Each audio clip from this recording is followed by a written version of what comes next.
Alright guys, you're here with Josh and Big Rich of the Ohio Fish Rescue. You guys just got done watching part 1 of how Ohio Fish Rescue began. You've got the backstory on the 4400, the 3000, this 550, this 650, the 1000 gallon tank, and then we left off over here on the story of the 2200. Now today, you guys get part 2, the rest of the story.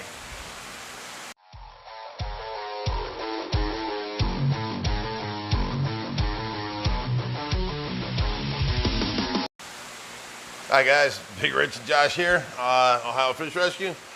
We finished, we left off with talking about the 2200. Let's go ahead and come on back here. So this tank here that you're looking at is 8 foot by 5 foot. Yes, by what's that, 2 foot tall? No, 30 this inches? is 30 inches tall. Okay, this and is our... has a center overflow in it. Yeah. Go ahead. This is our intermediate tank. The guys are too big to go in with the small fish. They're too small to go in with the big fish. So we put them in here, and there's some things that shouldn't be together, but are because of size restraints. But we got this tank from Satish. He was selling it. It was in his way in the garage. He was going to buff it out. It looked pretty bad, and he never got around to it. He's too busy, so he sold it to us. Now, mind you, I tried getting this tank off of him for 2 whole years. Yeah, and it forgot was about sitting that. in his garage. He'd never sell it until it was finally in his way. And I came across the whole fish deal. I bought out this collection, and he ended up wanting some fish that I had bought for my personal collection. And I was like, well, let's go ahead and work out some sort of deal to where we ended up with this tank. He got some fish that he wanted, and ended up getting this thing out of his garage. I think we got about $650 into it or something. Yeah, it was right around $600 bucks. Okay. Has a nice metal stand to it, and in here we keep all the intermediates. Like frontosa shouldn't be in with Oscars and peacock bass and bowfins, but as they grow, they have to go into different tanks. So this is our intermediate tank. And, you know, it's all on the system, so that's not part of our quarantine system. So, yeah, when we first got this tank, it was all haze, like you couldn't see through it. The scratches were just ridiculous on it. So me and my dad took 3 whole days. We buffed the tank inside and out. Wait. I did the outside. Josh had to do the inside. So we essentially got this tank looking like it was almost new again. And when Satish came over to see this tank set up, he was just blown away and could not believe that it was the same tank. And he couldn't believe that a few days of work could have got this tank looking the way it is now. And he was actually mad that he actually got rid of the tank. So we started using this. If you guys remember, this tank was in that far corner over there before this whole addition was built. And it was a standalone tank. We did have our homemade filtration on it. That was just filled with bio balls and filter floss because we didn't have this tank hooked up onto the system. Right. It wasn't until we moved it over here and did this whole second edition that we started getting this tank onto the system itself. Okay, the next tank is this tank.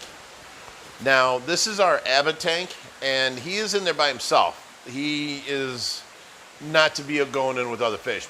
People have tried it, and they've had them as small into, you know, community tanks, but as they get bigger, you have to keep them by themselves. This was an 80-gallon tank that we had a 55 here. We found an 80-gallon, and we got it, so we went ahead and changed out the tank onto our stand and sold the 55 on that stand and upgraded the Avid knife. So now, come on over here. All right, guys, so we round the corner to our next venture. Well, let's do real quick. Like, we've got these 455s here on double stands. Well, one's a 40. We'd actually like to trade this 55 for another 40 so that we can get in on the bottom like that. And the so 2 up top are 65s. 65s, right. Okay, so that's just for a quarantine small fish. But now here's one. This 2,000 gallon tank and this 1,000 you'll see in a minute all came from a deal we worked out with the people from the Cleveland Zoo. They had a big 4,000 gallon tank they were selling, and we went and looked at it, and we were talking to him about it, but they wanted a lot for it. So what I did was I asked them to throw these tanks in with the deal.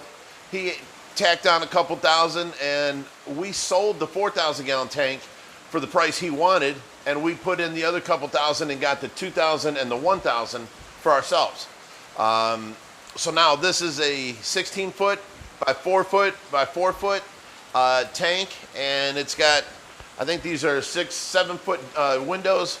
It's 16 foot long, and there you can put a divider in the middle or not, but this is going to be our Pacu tank. It's going to be the Angela Ruggles Pacu home, safe haven. So now a little backstory on this tank here. If you guys remember, down in rural Ohio, we used to have Geauga Lake, and then attached onto that same lake used to be SeaWorld of Ohio. And this tank right here was actually one of the display tanks at SeaWorld, along with that 1,000. Yeah, the 1,000 as well. Now this was set up as a cold water exhibit in there. So after SeaWorld closed down, they basically sold all of their tanks to an investor in Cleveland. They were going to open up a brand new Cleveland aquarium, and they basically stored all of these tanks, plus tanks from the Columbus Zoo, some other tanks from basically aquariums all over the United States and different zoos as well. But thing is, they waited too long, and then some other investors came in and they opened the Greater Cleveland Aquarium, and now these guys had all these tanks sitting in this warehouse for absolutely no reason. Their competition came in, created an aquarium before them, so now these tanks were basically sitting useless. The curator actually got a hold of my dad, and he said, I might have some tanks for you, and that's how we came in contact with this 2,000 gallon tank here. I love stories and meeting people when it starts out with, I got something you might want. Okay, come on over here. Now we're gonna paint this all up and redo it and make it nice. We gotta build a stand for it yet, but this is the 1,000 gallon. And it's built basically the same way. They're wood builds encased in fiberglass. This has got an 8-foot window to it, and we're gonna put them on stands to bring them up to eye level and leave like 18 inches for Josh to get in and out on all the tanks. Will be level at the same height. So the stands will be different levels. But this is 8 foot by 4 foot by 4 foot. It's got a corner overflow. So we're gonna have this here up and running soon. And this 700 gallon here, this came from the same guy, but this came from way later in time. This was a year after.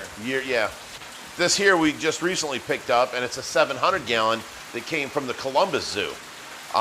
We're using it now for our quarantine, along with the other 550, which we've already talked about. Now, you guys heard that we got the first 550, and then sometime later, when he finally closed down his saltwater store, which was in Wickliffe, Ohio, I do believe, he went ahead, called us over, and he gave us this second 550, and then he also gave us the 350 cichlid tank, which I'll show you guys here in a little bit.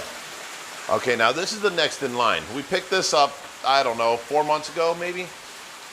This was something that if you all do your due diligence online and be looking for deals, this guy had this in the paper. Craigslist. On Craigslist, yes. For, was it $20 or $25? 20 bucks. $20, come pick up this 265. I will not help, just take it. You know, basic type of a deal. Called him up, he says, no, it holds water. We did not believe him. We get there, and we figured we'll use it for glass panels at the worst case scenario. Josh gets there and finds out it had water in it and fish in it. It came with an FX5. It came with lights, and it was up and full of water. So, best deal ever. 20 bucks for the FX5, 265 gallon with the stand, lights, filter. Go ahead, Josh. There was one thing with this tank. When I got there in the basement, we were not first in line. He did say that he had another guy that was coming to try and get the tank. So when I went down there, the guys who came and got it, there was two guys who was much bigger than myself and my friend that I brought. He said, you guys aren't possibly going to get this. The guys who came yesterday actually tried picking up this tank, and they didn't see that this tank was actually recessed down in the stand. They picked up one side and tried turning the tank, and they essentially broke the stand. So when we got this here, you can see right across this front here. I had to redo the bracing on the inside of the tank and add additional bracing to make this stand work for the tank. So it wasn't all, you know, happy go live and we got I was still happy. We had to do a little bit of work to it, and me and my buddy Clinton, we actually had to carry this tank up out of this guy's basement. Now mind you, this guy was 7'4", kind of looked like the build of a Shaquille O'Neal, a lot stronger than I was, and he did not lay a finger on the tank. He wasn't lying when he said, you know, I don't want to touch it at all. So he paid for that right. He took $20. There you go. So now, you guys can remember, I did a story on this, or I don't know if it was Josh or me. One of us did the story on that video, and it was the video where I was hugging the tank. So that was a great deal we ran across. Now here, this is a dual 75. We're still looking for a metal stand, because if you notice, this sticks out a lot farther than this tank. The tank sticks out 4 inches, and then these things stick out 4 inches. We're looking for a dual 75 metal stand for 75-gallon tanks. So please, if anybody's got one, we're willing to buy it. These here came... Satish. These came from Satish too? Yep. Okay. And, you know, we had I think it was a 60-gallon tall here, and we replaced it with the 275. So we upgrade every tank as many times as we can. We did pay $150 for this stack. So I mean, you know, we did pay $20 for a 265, but we also paid $150 for a dual 75-gallon setup. But it's still worth it. $150 for a dual 75. Yep. It may not be as good a deal, but damn, it's well worth the money. I'm just trying to explain to them that not every deal is right. There you go. Okay, now this 190 here. This has a 90-gallon below it. Yep, that's a frag tank. And 190 up top. It's the same as a 180, except for it's a couple inches taller. And it's custom made. By who? Jim Kitchen. This guy is the guy, you remember the story, he donated 5 of these tanks to us. We've got 3 more we'll show you out there. This is the 4th one, and where's the 5th one? Oh, outside. That's outside still. So we set this up here. This is where the dual 75s were. Now we've got a dual tank, and that I figured would be great for the baby stingrays when they come out. So that's what we're using this for. Again, thank you, Jim Kitchen. You are the man. Okay, come on around the corner here. Now back here, we have this 180-gallon. Now this tank was actually donated to us. I believe it was a 125 here, and went out to this guy's place, and you know, he said he had a tank for us. We went out there, and it was this big 180. His name was Joe Hunsberger, and hell of a nice guy. Really nice guy. Gave me all of his fish and everything else. His lungfish, we still got it. And this has been sitting here since. This is, I don't know what we use this for, a certain type of fish that can go together. A baby grow out, basically. You've got baby grow outs, yeah. In there. Yeah, there's a lot in here that are ready to move out of this tank. But there is a true Paraiba and a false Paraiba. We got 3 Xanthic or gold clown knives, a royal clown knife, 2 Atlantic tarpon and 1 Indo tarpon. And I think that's all that's in there. No, what's this guy back here? Oh, what kind of bass is that? That is an NTT thin bar datnoid. Oh, that's a datnoid. It's all black and blurry to me. It looked like a peacock bass. Oh, we moved the peacock bass out of here. It's over in the raid tank now. Okay, now over here, this is the stand I was talking about. This is a dual 75-gallon metal stand. We have a 75 on bottom with the black wiki cat in there, or Humbargus wiki, or black devil cat. However, there's many different ways to say his name. And on top we have the angel tank, which is a 90-gallon. So we can do the same over there. Once we get the metal stand, I can upgrade the 75 to a 90 or even a 110 on both places. Would be the same footprint. So this came from that lady that had the angelfish. She was a very nice lady, but she just couldn't take care of them no more. And she actually started crying when she was donating me her fish. So I told her I was going to take her fish tank home and set it up exactly the way she had it. And I'll keep it here at the rescue, and she can call me and get videos of her fish anytime she likes. So that's the way we've done. But I've upgraded it from a 75 to a 90. and now it has that Universal Rocks background. So the pool, the pool here is basically a pool. It's a Intex or Best Way pool. It's been here. It's basically our reserve water. It's our sump, because this is the filter here. This filter is actually the 800-gallon pond that we built to go to Washington State and get them. I don't know if you guys remember the story of Josh passing out in the back of the van because of the prime.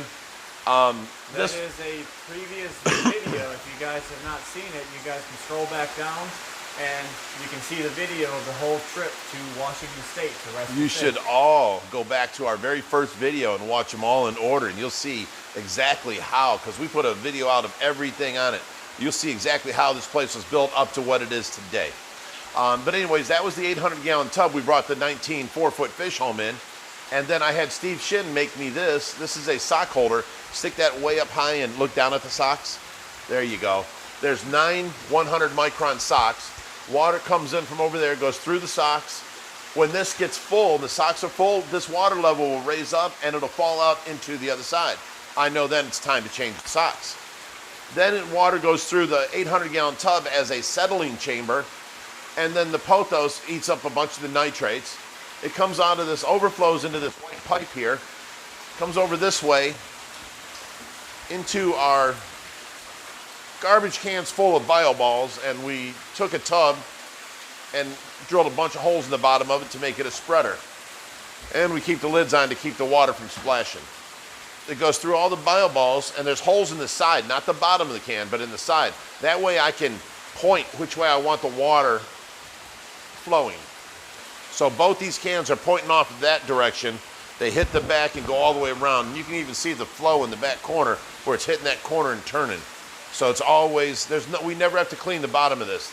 There's no dirt ever gets there. And then there's a pipe coming off the bottom with a strainer on it. Strainer is... It's over there somewhere. Okay, so anyways, that goes to the pump and it pumps back up. Now, the next area. Let's take him out into the pool, Josh. Oh, and another thing, I know my ponytail looks smaller when it's in a ponytail. It's much longer when I don't have it in the ponytail, so I didn't cut it. Anyways, come on out here. We'll get to all the rest of this, but first, this is the 300-gallon that we were talking about. 350? We were talking, Dan Collins donated to us. This was the other tank that he gave us with them 2 550s. And we use this, come on down this way. We use this and, do our cichlids in here. And lately we've been ignoring them, and they're having all kinds of babies in there. But this tank here, this is a 250 gallon? 200 gallon. 200 gallon? 3 by 3 by 3. 3 by 3 by 3. We built a stand for it. This was donated by John Trong. You guys will remember him. He's the one that brought the platinum gars out and had me hold on to them for like 9 months until he decided he couldn't come pick them up. He had to move his business from Ohio to Michigan. So he had me come up to Michigan and pick up this, and I told him we'd put it to use. And for the last, I'd say 6 months, we were having our orandas and fancy-tailed goldfish in there. Well, now that we've got other tanks, we're moving this out of here because it sticks out in this room like a sore thumb. Get our attention over to this way. 190 from Jim Kitchen, and then there's a 190 on that side. In the middle is a 220. But this is where, this is full of water, and that one's full of water. And we're going to use these to hold our orandas and fancy-tailed goldfish, and shabunk and stuff like that. So this one and that one. And we're going to have a drip system onto it, and they're going to overflow down into the river. So they're going to be on this water. So they won't be used for, quarantine. But the center one, we're going to have it on a much faster drip system so that it keeps the temperature up, and we're going to have heaters in there. That's going to be Pittsburgh's home. His whole 20 by himself. And we're going to put crushed coral all across the bottom. That way when we feed him clams, we don't worry about crushed pieces of clams, stuff like that. So we're going to get to that. That's going to be another video for you guys. Okay, now the last thing is this pool. This was our swimming pool. And if you guys haven't seen the past videos, You should go back. Again, there's a 6-part series how this was built. But Steve Poland was out here and he did a tour. And at the end of that tour, I said something just crazy I knew would never happen. I was like, I'm going to turn this into a monster predator pond someday. Well, Greg Woodstock, the pond guy, heard that. He contacted Steve Poland on his walkthrough, and Steve Poland gave him my number, and he called me up and says, we'd like to come out there and do this for you as a gift. And I'm like, oh my God. So they transformed this into an aquascape ecosystem pond with, come on over here, this whole deep end used to be 12 foot. Now it's only about 6.5 foot. This whole end is full of a ecosystem, what's it called? Aqua block? It's called a reverse flow wetland style filtration. Wetland filtration, that's what he called it. So we have pumps blowing through there, through all the aqua blocks, spreading out, slowing down, coming up through the large stones, about a foot of medium stones, and then about a foot of small stones. And that's the main filtration for this pool. Then we have, they did a bio waterfalls, so that's full of bio balls, so that's another type of filtration. Then we have the other type of filtration, which is the original pool filtration. It has the skimmer there. We blocked off the bottom drain, and now it only sucks from the skimmer. So water comes off the skimmer, goes through our pool pump, goes through our filter system, which is a Stay Right System 3 cartridge filter, dual cartridge. Then it goes through our heater and then back to the pool. Now, lastly, all the water coming from the waterfalls goes through what I call a bog filter. It's all live plants all the way through here. We made a river, and then it runs around and dumps back into the pool here. So there's 4 different types of filtration on here, and this water is being pumped up to fish water, and the fish water overflows into here, so it's all on the same system. So again, I want to thank Greg Woodstock and Aquascape. Did a tremendous job. This probably would have cost us, I don't know, what do you think, Josh? 50 to 70,000? Something like that. Yeah, and they did it completely free. They're great people. They came in here in a total of 2 days. They came in with like 6 different crews of certified Aquascape contractors. 2 whole days. The first day, they pretty much got the whole shell in done. They got all this rock in. They got all the filtration set up. They got that whole back wall built. They got the whole pump box built. And then the second day, they came in. They hooked up all the power heads and lights. And they finished up the plumbing to the waterfall on the second day. And they only took about, what, a half day on the second day? Yeah. So, yeah, they did a great job. And let me show you. We got some of their banners here. Come on over here. We got up here hanging in the gallows. Team Aquascape. Now don't mind it, it's getting a little bit dark here. The natural lighting of the room is from our skylights. So it's getting a little dark over here.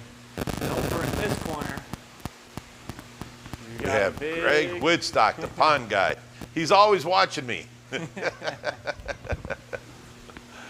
Oh, okay. I think we've covered everything. I hope you guys are happy. If there's any questions, we'll get it on the next video. In the meantime, like, comment, and subscribe. Share that video. Love when the videos are shared. Share it to all your friends on Facebook. That's great. Just keep passing around Facebook. Hit the notification bell, and you'll be notified every time we put up a new video. But we're doing it every other day if you haven't caught on yet. And anything else you got to say, Josh? I don't know. You tell me.